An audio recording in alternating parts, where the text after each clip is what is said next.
to another installment of AMWA After Hours. This evening, we'll be exploring the life of Mabel Dodge Luhan and the utopias she aimed to create for artists, thinkers, and writers wherever she went. If you have any questions during the presentation, please put them into the chat box and we will answer them at the end of the presentation during the Q&A.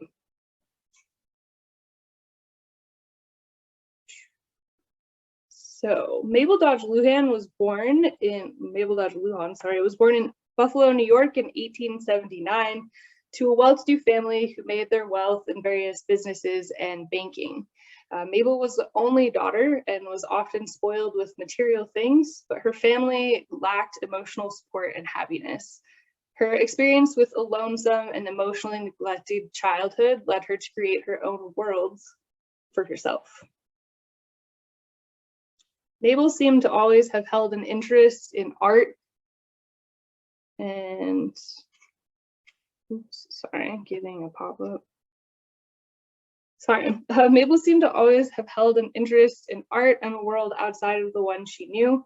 Her first mentor was her high school art teacher, and when her mother took her to Paris at the age of 16, she met another mentor, Violet Chilito, a young woman around Mabel's age who she would share an intimate relationship with. Violet would end up leaving a lasting impact on Mabel's outlook on life, specifically leaving her with two important sentiments. Excuse my really terrible French, but la grande vie intérieure, the great inner life, meaning the importance of cultivating an inner life of spiritual beauty, and the notion that art should be pursued, quote unquote, for life's sake. Unfortunately, Chilito would pass of an early death due to diphtheria, and at the age of 24. The relationship Mabel had with Chilito and the lessons she learned from her would be the most influential of her personal relationships until her fourth and final husband, Tony Luhan. Mabel's first husband, whom she had no interest in, would pass in a hunting accident. Shortly after that, she would board a ship with her young son, John, to Europe. While on the journey, she met Edwin Dodge, who would become her second husband, only after he promised to give her a life of beauty. The two moved to Florence, and Mabel insisted they find a large compound to uphold his promise. They found this in an old Medici doctor's residence, Villa Coronia. This would become her first quote-unquote utopia. Mabel viewed her time in Florence as a way to reinvent herself. She decorated each room of Villa Coronia to match her different moods and would collect many different works from all different centuries of European and American styles of art and design. Villa Coronia would become an artistic sanctuary for European and American luminaries who would spend both short and extended visits while in Italy. After a while, Mabel became disillusioned with the utopia that she had created, stating that she had, quote, made a lovely frame, quote, or unquote, for herself in Florence, but, quote, the picture was never painted, end quote. She started feeling trapped in the world and home she had created and no longer held an interest in recreating the Renaissance, but instead wanted to begin to embrace modern art. In 1912, Mabel would leave Florence and head back to New York, establishing her first salon at 23rd Fifth Avenue in Greenwich Village. This salon attracted modern change makers like philosopher activist Max Eastman, modern artist Georgia O'Keeffe, and political radicals like Emma Goldman. These new modern philosophies, approaches to life, and ideas, such as Freud's psychoanalysis, received exceptional support from Mabel, and she would write pieces for newspapers focused on these ideas. She viewed her place at she viewed her salon that she created in New York City as a place to begin a new idea and focus on the new philosophies that people had began to create at the time. Beyond writing for newspapers and her own memoirs, Mabel was also an active member of the arts community and used her wealth to help champion the modernists of the era. The Armory Show in 1913 was organized by the Association of American Painters and Sculptors, with whom Mabel became involved with. The Armory Show was in need of funding, and of the 24 financial contributors, 19 of them were women, one of which was Mabel. She was very excited about the Armory Show and felt that the moment she offered funding, she owned the show. She stated, quote, "It became overnight my own little revolution," end quote. Mabel spoke and wrote about her role in the Armory Show as if she closely had a hand in the planning and execution of the exhibition. However, many artists and writers recounted that all Mabel did for the exhibition was provide funds and promote the show. After some time in New York, Mabel ended her marriage to Edwin Dodge and continued to explore the free love ideas that she was drawn to. Eventually, Mabel would meet her third husband, Maurice Stern, an American sculptor who would be the catalyst to Mabel's move to the Southwest. Stern headed to the Southwest at the urging of Mabel for him to expand his artistic career. He ended up in New Mexico, and within just a few days of arriving, he wrote to Mabel that he had found her a new purpose: to save the Indians. Stern wrote to Mabel, quote, "Do you want an object in life? Save the Indians. Their art, culture, reveal it to the world. I hear astonishing things here about insensitiveness of our Indian office," end quote. 1 month before Mabel traveled to New Mexico, she wrote to Maurice what enticed her to meet the indigenous peoples there, stating that they are, quote, totally unmixed with our known civilization. In their unconscious lie things that neither they nor we can fathom. Perhaps I too would feel this curious affinity with them that you do. Certainly, the live heart of me, the inner life, is a life that finds no counterpart in Western civilization and culture, end quote. Mabel arrived in Santa Fe, New Mexico in December of 1917, but found Santa Fe to be too crowded, and within 2 weeks she would move to Taos. Mabel was attracted to the mountains and mesas of Taos, drawing comparison between Taos and the high deserts of Tibet. This comparison and familiarity to her was not by chance, as she felt she had discovered the new Shangri-La. After observing the Pueblo peoples, Mabel felt their way of life was the new avant-garde and was the counterculture she was looking for. She took the reins on perpetuating the idea of the utopian myth of the Southwest. This myth could be compared to the American monomyth, a term coined by theologist Robert Jewett and philosopher John Shelton Lawrence, who argued that it, quote, is the myth of an Eden-like society, helpless in the face of evil, but rescued by an outsider, a superhero who then disappears again, end quote. Mabel had been searching for relief from the melancholy, emotional turmoil that she felt her generation had been left by an ending Victorian era. In the new world that Mabel aimed to create, she hoped to not only find her identity, but also create a utopian society that communities in Europe and America could use as a model. Mabel met her fourth and final husband while attending a dance at the Pueblo. Tony Luhan, which was initially spelled Lujan, but later was changed to Luhan because Mabel's Anglo friends could never get the pronunciation correct. He was playing the drum during a dance at a Pueblo, and she became completely captivated by his presence. Before coming to the Southwest, Mabel had apparently visited a medium who foresaw her surrounded by indigenous peoples. Shortly after this visit, Mabel then had a dream of her husband, Maurice's face, transforming into that of an indigenous man.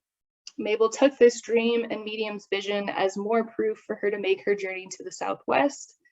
After seeing Luhan playing the drum at the dance, Mabel realized that his face was the one that she had dreamed, and the two quickly became immersed with one another.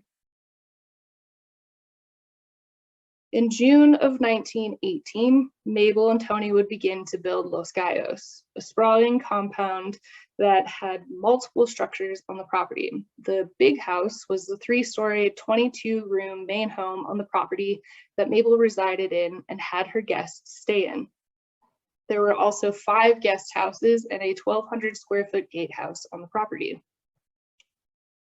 Just as Mabel had done at Villa Coronia, Los Gallos, meaning the rooster, which was named after the colorful ceramic roosters and chickens that were placed along the roof line. It quickly became a sanctuary, just like Villa Coronia had, for artists, changemakers, authors, and radicals, as Mabel sought to preserve the land and culture. After arriving in Taos and beginning to really pay attention to the way of life of the Pueblo and noticing how the government at the time treated the indigenous peoples, she quickly became an activist for the protection and rights of the Pueblo, being publicly outspoken on the challenges the government imposed on them. Mabel and the artists that followed her also championed and provided visibility for the Pueblo culture and artworks. However, these notions were often misguided. While they championed and promoted the work, they did so from an ahistorical and primitive viewpoint.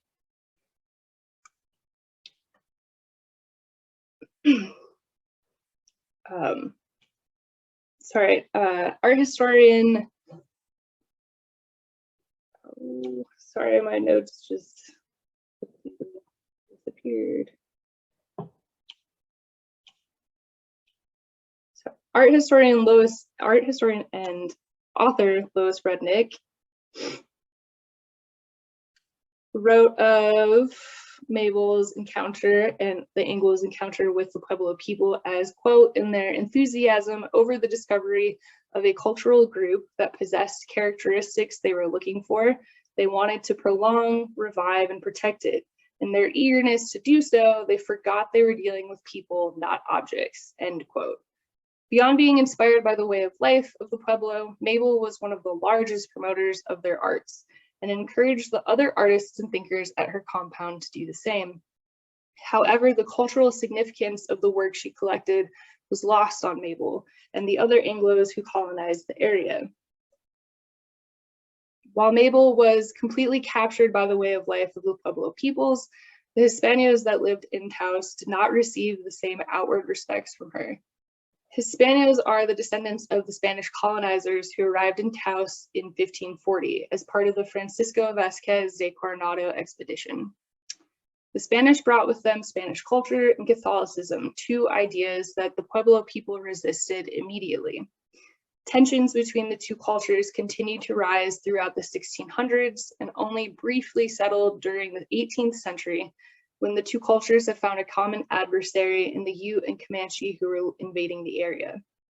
The uneasiness between the 2 continually fluxed throughout the years, and when Mabel arrived in Taos, she joined the public disdain for the Hispanos that was perpetuated by both the Pueblo and Anglo settlers alike. It wasn't until Mabel came across santos, or informally known as bultos. These are religious sculptures typically carved into cottonwood root or pine. And it wasn't until she came across these that she began to become sympathetic and somewhat understanding of the Hispano culture and artwork. Mabel wrote of her Hispano neighbors, quote, when the pioneering priests and soldiers came, they had to have images to worship, so they sat down and made them. They made everything they needed, and the painting and carving they left here is the only true primitive art America has ever had, end quote. In this piece by Bert Ear Phillips, that's in the Anschutz collection, we see a depiction of a santero. A santero was the name given to the craftspeople of the religious works.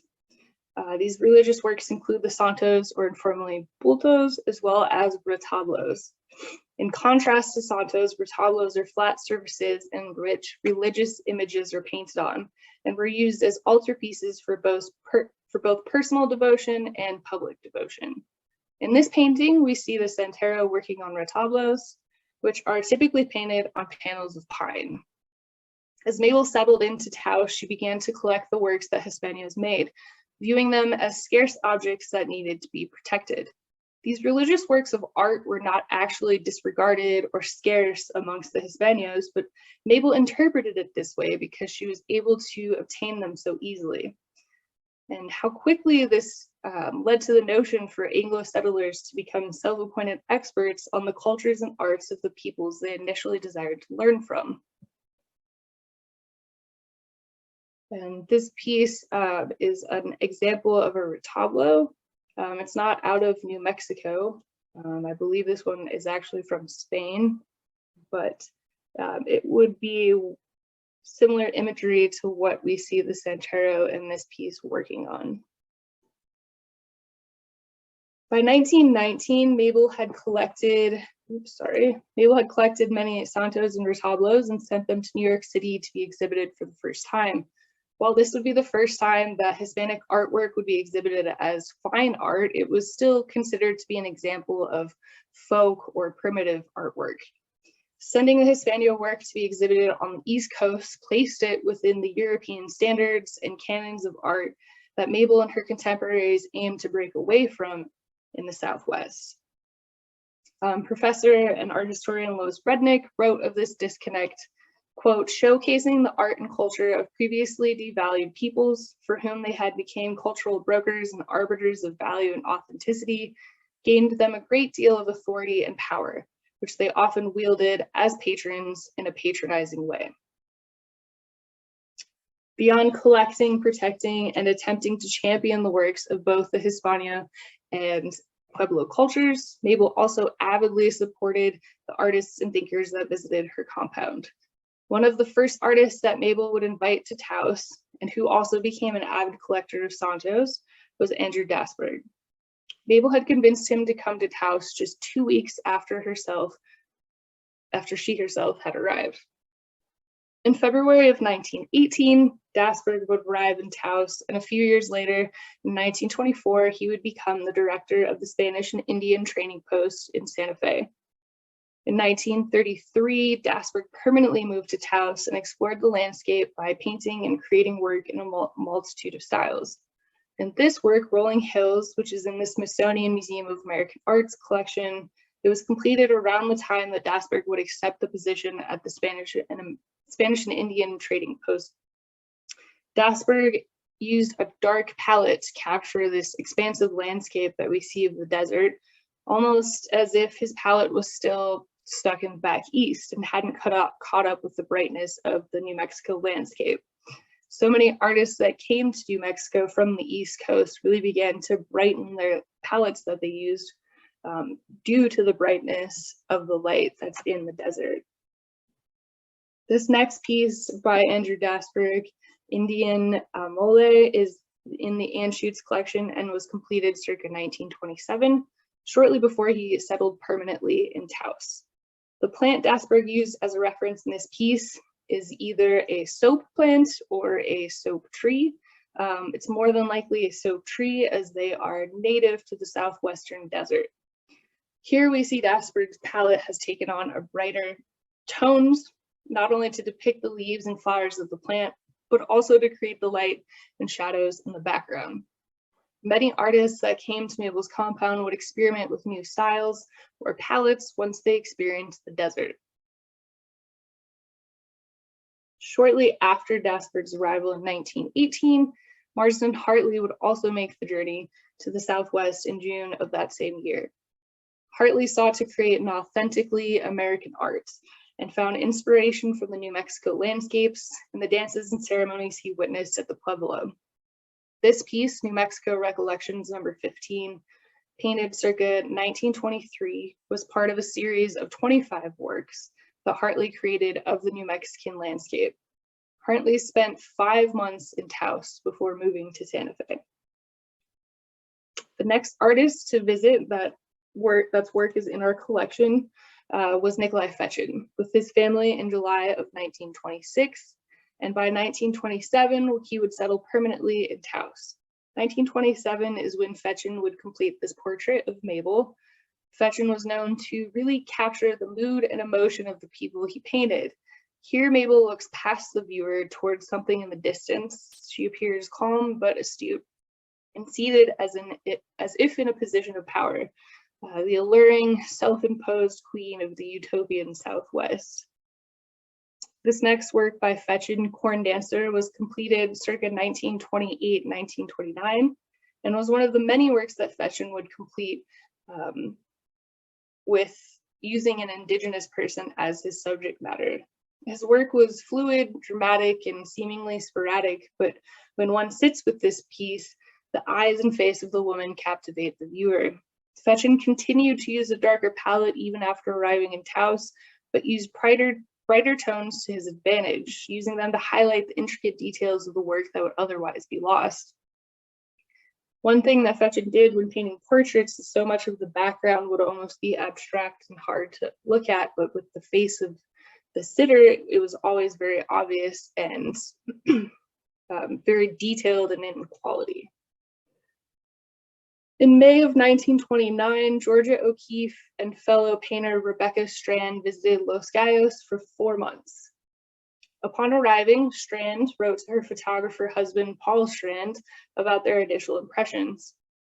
She said, quote, "Georgia and I giggle when we think about everything and can't get over how simple this kind of living is, how much greater the opportunity to work without all the distractions the city seems to make inevitable. We are both as active and alive as a couple of fillies, and it is a great feeling," end quote. Tony, Mabel's husband, would often chauffeur the two around on different day trips, exposing them to Pueblo dances, and even led them on horseback to the indigenous sacred Blue Lake. Eventually, O'Keeffe wanted to explore the desert on her own, and she had a Model T Ford delivered to Taos. She was known to fly through the New Mexican desert like a bat out of hell, as she made trips to wherever fancied her. She was drawn most to San Francisco de Assisi Mission Church in Ranchos de Taos, completing several paintings of this church. And she spoke of this church as, quote, one of the most beautiful buildings in the U.S., one of the most beautiful buildings left in the U.S. by the early Spaniards, end quote. The church in this painting, called another church, Hernandez, New Mexico, is not the church in Ranchos de Taos, but rather a church a few miles south of Taos in Hernandez. O'Keeffe more than likely came upon this church during one of her solo day trips. The simple, curvy forms of the plastered adobe walls of the churches in New Mexico fascinated O'Keeffe, and she was drawn to paint them. O'Keeffe would make 3 return trips to Los Gallos in the following years until permanently settling in New Mexico. 1 month later, after O'Keeffe and Rebecca Strand had arrived in Taos, John Marin would come out after O'Keeffe had urged Mabel to invite him. Marin was completely overwhelmed by the vast skies and landscapes of the desert. The long distance views of the towering mountains were impossible to paint, in Marin's opinion. To get acclimated with the environment, he would join his fellow artists, Dorothy Brett and Andrew Dasberg and Ward Lockwood, on fishing trips. At some point, he finally felt ready to accept the challenge of the desert and began creating landscapes. Here he became inspired by the indigenous culture and aesthetics, as well as the fractured landscape, and his work began to evolve. Marin would end up completing approximately 100 watercolors during his 1929 visit and subsequent return in 1930. The same year that Marin the same year of 1930 when Marin made his subsequent return to Taos, Maynard Dixon also arrived, and he had initially experienced a financial downturn during the depression and was unsure of his next move. He received an invite from Mabel to visit Los Gallos with the promise of a studio for him to work out of. Dixon and his wife and 2 sons would head to Taos in October of 1930, spending 7 months in the desert. Dixon completed 40 paintings during this time. Dixon was known for his sprawling skyscapes, with Desert Journey being a perfect example of the expansive land and vast billowy clouds that fill the background. Throughout her lifetime, Mabel sought to create a world of change and beauty around herself. Her wealthy background allowed her the ability to travel the world and create these little utopias. The mythic utopia she created in the Southwest served as an oasis for so many artists and thinkers that helped shape American modern art. While Mabel and her contemporaries aimed to collect and help bring attention to Pueblo and Hispano arts, their efforts were often misguided by their own preconceived notions.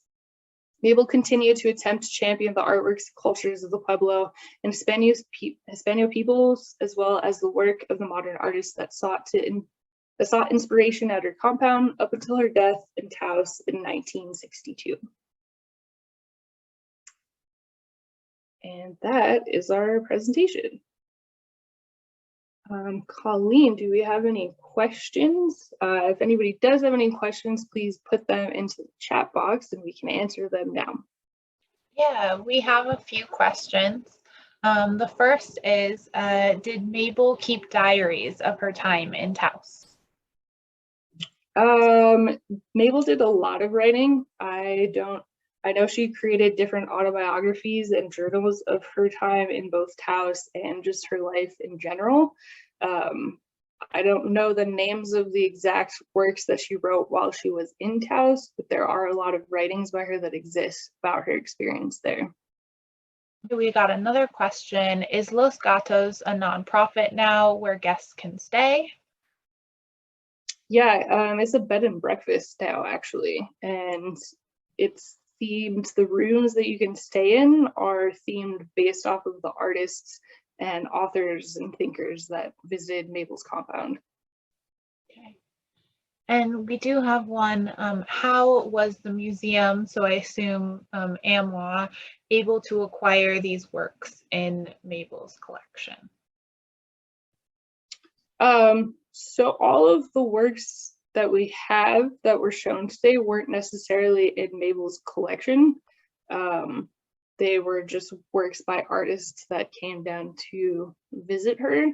Her personal collection, I don't know how large it was, but I don't think any of the pieces we own necessarily from her own personal collection. And then also, there's some people sharing links, and that's really great. I'm gonna ask Kara to go back to her bibliography slide too, so you guys can pull from any of the sources if you're inquiring about more reading from Mabel or about her.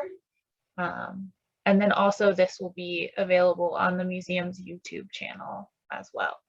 If you want to revisit this bibliography to learn even more about Mabel. Okay, another question. What accounted for Mabel's ability to draw artists to Taos? Was it her financial support or something else? I think a lot of her ability just since the beginning of her life was part of her financial support. She had, it seems like, endless amount of wealth to kind of build these different worlds, both in Florence and Taos and New York. So I think, one, her ability to really fund things and create this space for artists and thinkers is what drew them there. And two, she, really was constantly trying to immerse herself and make connections within this world. And so I think because she didn't have a job, so she had all this time to really get to know these people and build these connections. And I think that's what led to her being able to entice artists to come out west.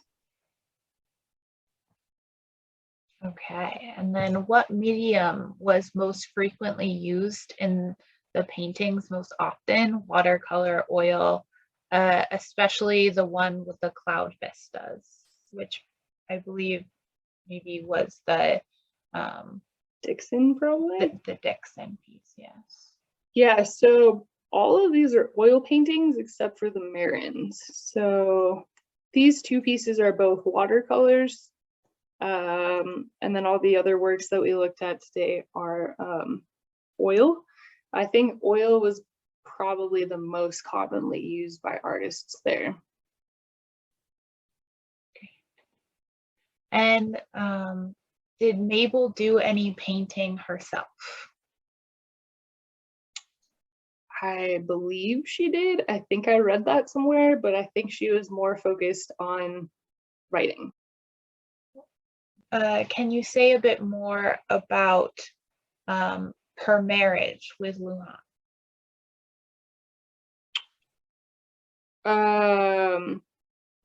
Like specifics about it, I know that he obviously was a huge reason of her being able to be in contact with the Pueblo. He's the one that basically was able to get her access to it and showed her the Pueblo for the first time, as far as like from the inside. They were married till the end of both of their lives. Luhan had passed first, and I think she passed just a few years after he did. I don't really know too much about the specifics of their relationship, though.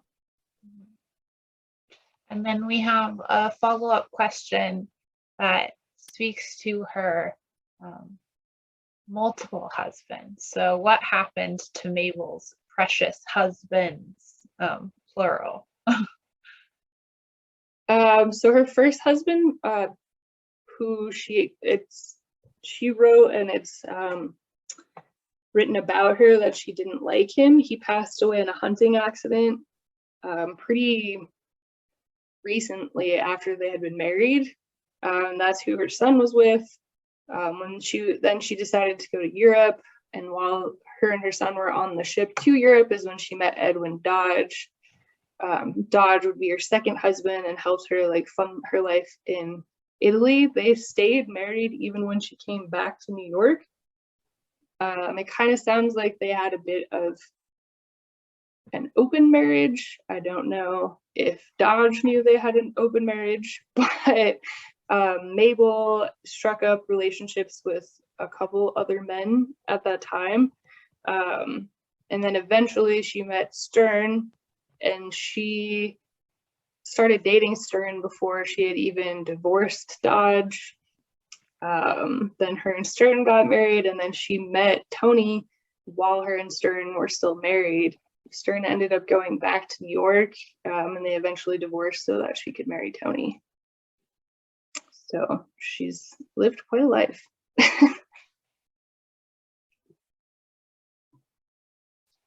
Were any of those other men artists that she sponsored, or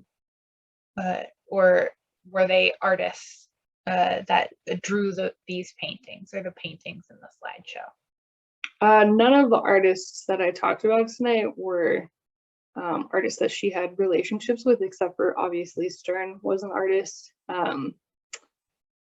The guy that she had like the relationship with while in New York, his name's right on the tip of my tongue, and I don't have the notes about who that is in, but there is John something.